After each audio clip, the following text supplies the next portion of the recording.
G'day, there he's going. Let's look at the mechanics of a stream sluice.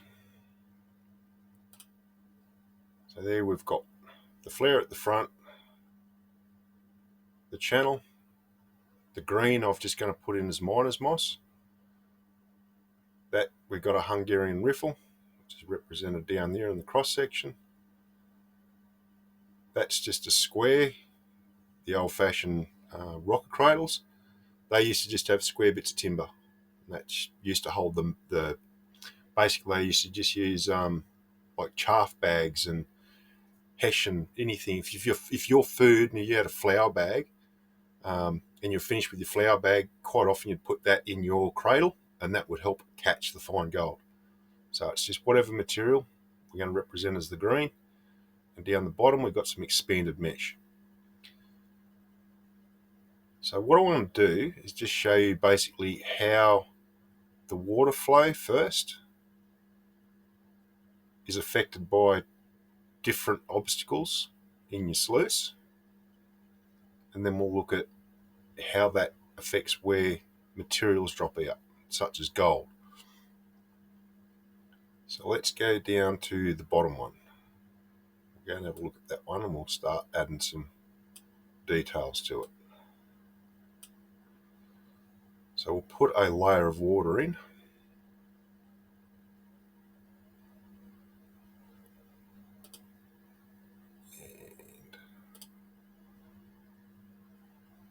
we don't want that much water. We'll go down there. Right.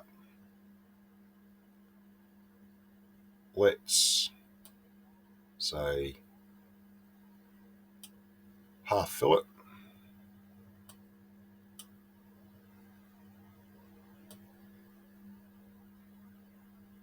Roughly.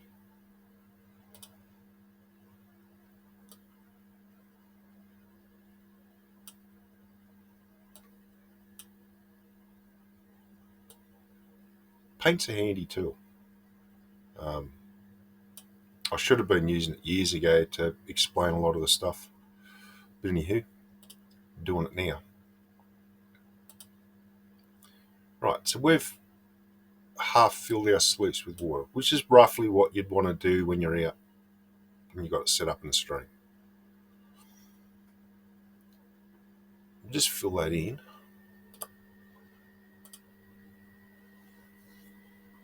Now, right, let's just say that's sitting in the stream. But guess what? There's something that is not happening there at the moment, and that is water flow. So we've just sat that in the water halfway up, right? And the water is not running in any direction yet. So if we add some directional flow to it, and we'll say normally our direction is that way, so we'll put some directional flow in this way. That changes what we're looking at, and how it changes that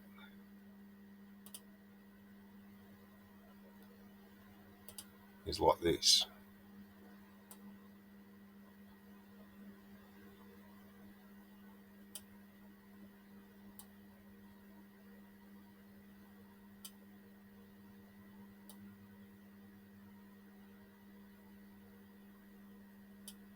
That's what happens to the water level.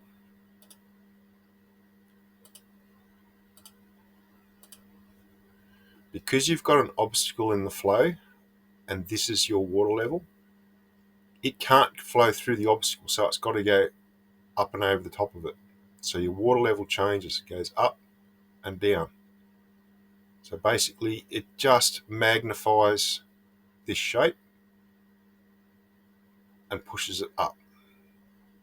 Again, I'm not going to draw that square because that's not how the water travels. The water will not go down, it's directly up, straight across and directly down. It follows that.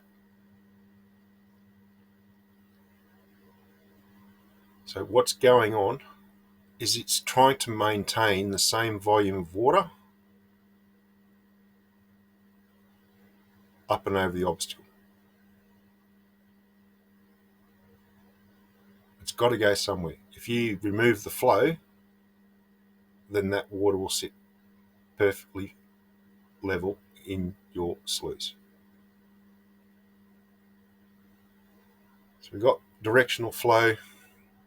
It's going up over our Hungarian riffle here, it's going up over our square obstacle here, and it's going up over our grid mesh here. So if we add some sediments into our flow, so we start dropping sediments into our flare at the front, it starts running down here.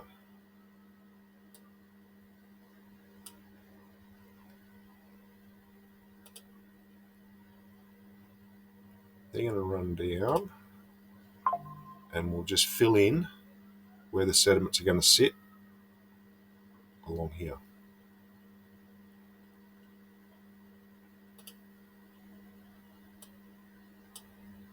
Yeah, that'll do, about that size. And we'll just do them as dots. Now, I've deliberately drawn the flare sitting on top of the miner's moss because that's exactly how it is. That there, that first little drop off, that tiny little drop off, you're always going to have material settle there. Coming down, I'll just drop another one there, drop one there, one up there, put another one there, put one right there. Let's put one, we'll put it on that side. Won't put it in the center. Put one there, one there. And again, this is only roughly.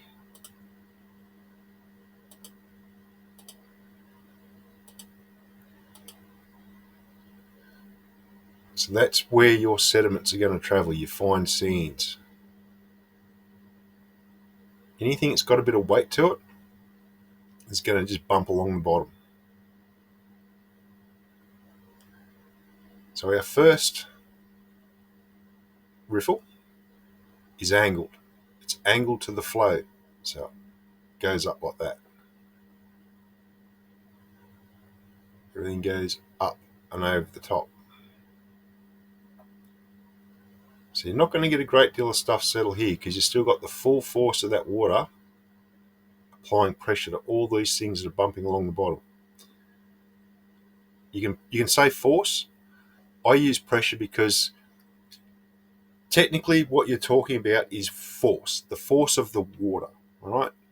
And if you want to break it down, the first thing they talk about with water when you're trying to give it a description of force is the amount of pressure. So when you you turn a tap on, you talk, oh, look at how much pressure it's got. It's shooting the water a long way out. You don't talk force when you're talking about how much water's coming out of a hose. Same as inside a pipe. You don't talk about how much force is inside that pipe. You talk about how much pressure is inside the pipe. So I just use pressure because it simplifies it. Anywho. So our material's coming along. Where does it start to build up?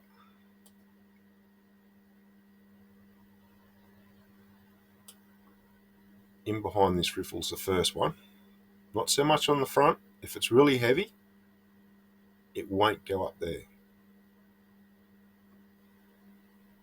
On our square block of wood, it'll build up there, and you'll get less build up on this side. Simply because of the way the water drops back down over a square block as opposed to one that's angled. And I say grid mesh is the same. It all drops out initially behind there, and then it'll just start spreading out a little bit more. Right, so there's our sediments. They're all starting to build up. So what's going on with it? Let's add the next element to the mechanics here, and that's going to be gravity. We all know that gravity pushes downwards. That's what keeps this stuff bumping along the bottom, because the density of that is higher than the water. So when you're talking silt, and I say, if you just want to talk dirty water, and if you're running really dirty water through a sluice, that what's making the water discoloured is completely from top to bottom, because the density of that material that's changing the colour of the water is about the same as the water, hence why the coloration is all the way through it. So our first point where gravity has an effect in here with our riffles is before it gets to it. Don't want brown, black. So something's changing because the water is pushing up, because it hit here, and it's got to travel up over. It's a solid object. It's got to travel up. So the flow, the force, and the velocity of the water overcomes gravity, and it starts to rise up.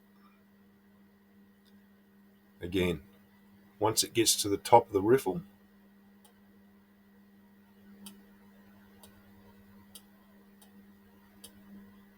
the force that the water is pushing up there, it stops, because there's no more Hungarian riffle there. There's no more obstacle for the water to have to flow over, so it starts to drop down. It's right at the very tip of it. Again, I'll explain this one in a second. So you've got gravity working here, you've got it here, and you've got gravity working on the back. So anything that's bumping along the bottom, it's also going to get pushed down behind it. But why doesn't this stuff keep moving? That's because what you've got is a drop in your flow. Because the water's going up, the direction of your water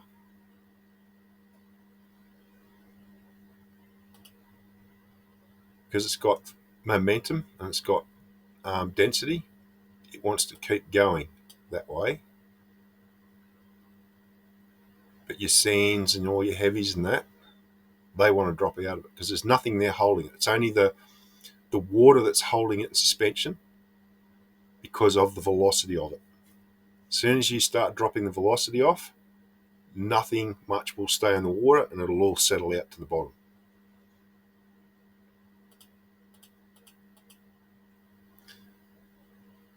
Same thing here, but you've got a different shape. And I say how water flows over an obstacle. And I say we've got to say over because we're within the confines of the sluice. It's got no choice. It has to go up and over. A little bit can go through the miner's moss, but bugger all. The shape changes. And this is why you get more build up on the front of this one than you do on the angled one, and less build up on the back side of this and more build up on the back side of this. That's because of the eddies that are caused with the directional flow and the force of gravity pushing back down on the water. We'll just drill down on that for a second. We'll get really, really technical with it.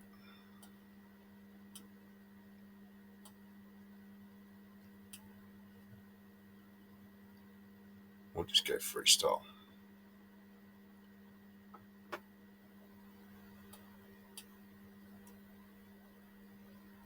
Let's follow the direction of the water. That's a really horrible arrow, Andrew. Water's coming back down. Can't keep going downwards because we've got a solid bottom there. So it's got to change direction. It starts going along this way. That's a better arrow. But again, we've got a solid obstacle. Now we're going to try and match the volume of water that's running down our sluice. Again, we've got gravity pushing down. We've got a solid obstacle that's making the water go up. That will actually thin off. So rather than it being that deep, we'll thin it down, and the velocity of the water increases. So the speed of the water goes very, very quickly. Woo, that's horrible. Up and over this corner. What that does, as your flow's coming along, it creates an eddy. Little tiny eddy right there. So anything that's traveling along here, first point of contact will be on top of this leading edge. But we do have a tiny little eddy here, but we've got something that's working against it that'll stop anything from settling out there, and that's our water flow. It's still going that way, and there's nothing there to stop it from pushing that material off. It'll land there because of that eddy. I say it'll come along, it'll go boom, but then it goes dunk, dunk, bounce, bounce, over the edge.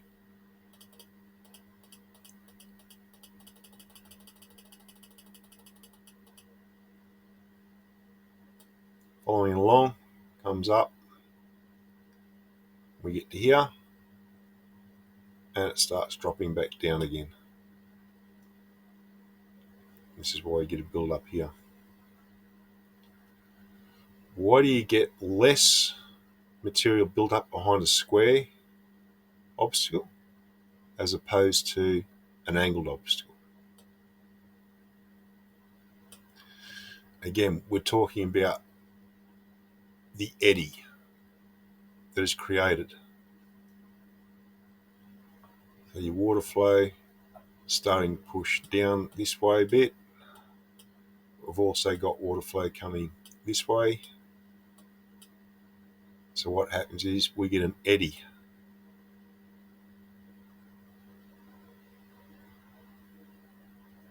And what we know about eddies and erosion is they chew away material. So it actually causes a lot of this stuff that drops over to be carried further down.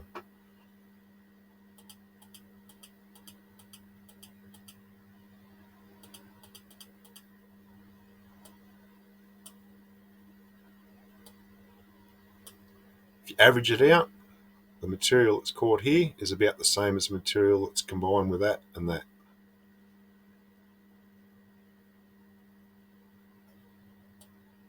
Horses for courses.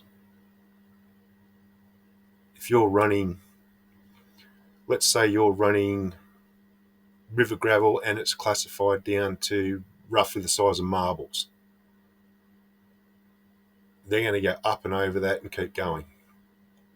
Whereas this, you're going to get this stuff built up and it comes down and hits it. And if you're sitting in an area where it's flat, probably not going to want to lift it up. So your marble size stuff's going to build up on this side and it won't sit on the back of this side. Whereas with this one, if it can drop in behind there, it'll sit there. And it won't sit at the front because it'll just roll up over the top. Let's look at our expanded mesh, grid mesh. Same thing, same volume of water, traveling down in this direction.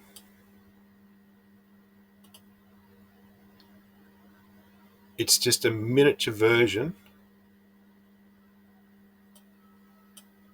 of this.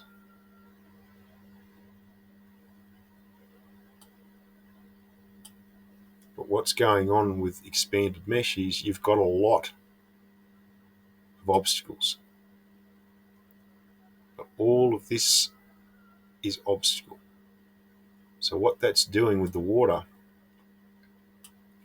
is it is creating a lot of eddies all across the top area of it.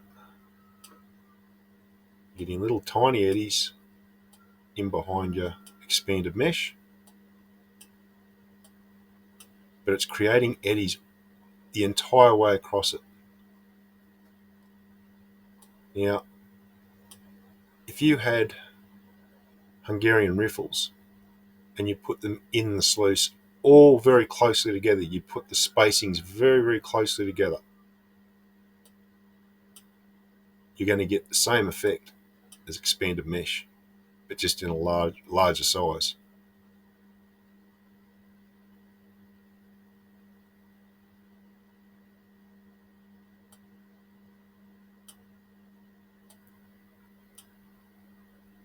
Now, for the sake of argument, we can simplify it and we can actually take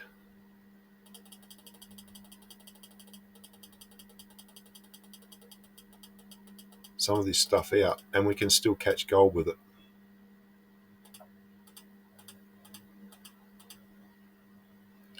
So let's remove some stuff.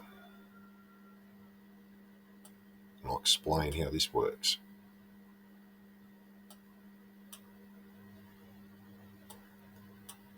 Because gold's heavy,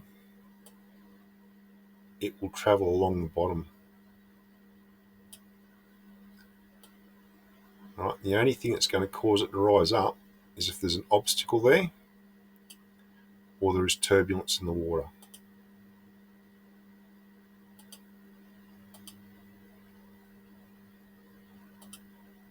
I'm not going to get too crazy with this. Right, let's just put water back in there.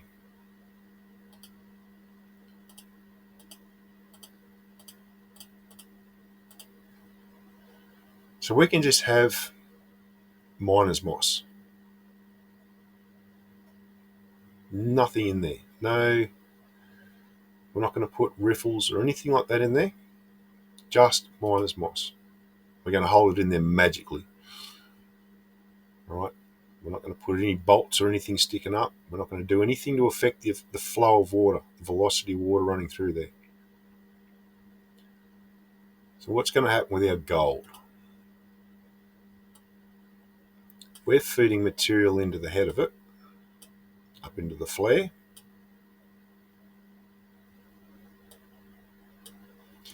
Our gold's going to want to drop out really, really quickly because it's heavy.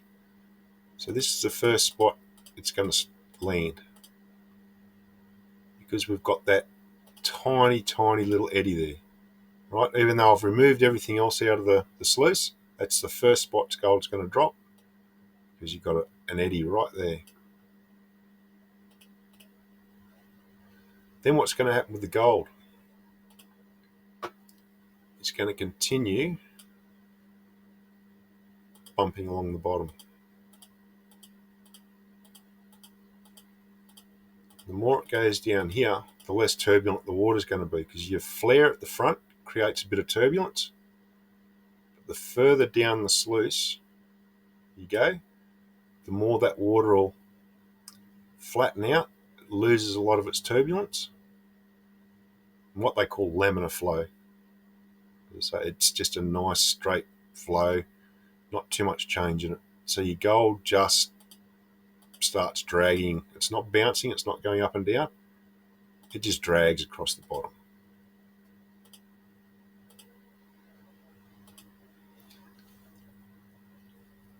Great.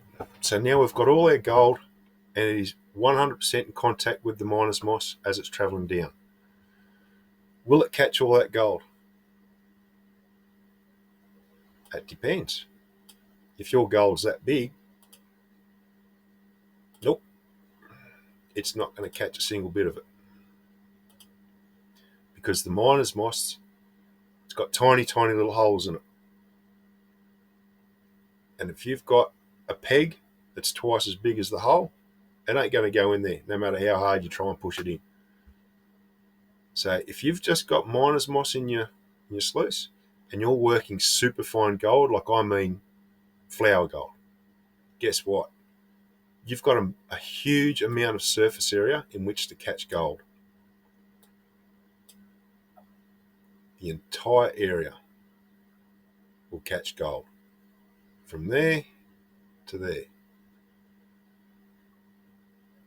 no rock, no other heavy material is going to get caught up, which is great, again, if you're just working flour gold, super fine gold. Your best bet is to run no riffles, no drop riffles, no expanded mesh, just miner's moss. You're maximizing how long the gold is in contact with the miner's moss, which means you're maximizing its chance of being caught. Whenever the gold's up bouncing around, I say if you've got lots of turbulentity in your water, your gold's going to bounce. It's going to be up and down, up and down, up and down.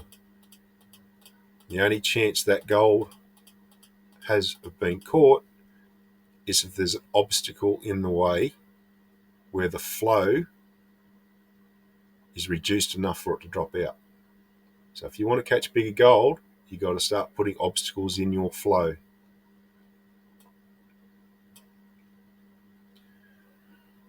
All right, there's a whole other lot of things going on, but again, I'm trying to keep this very easy to understand. The next level of looking at what's going on there is the amount of friction. Again, I'm talking about the gold drag along the bottom, that's leading into it.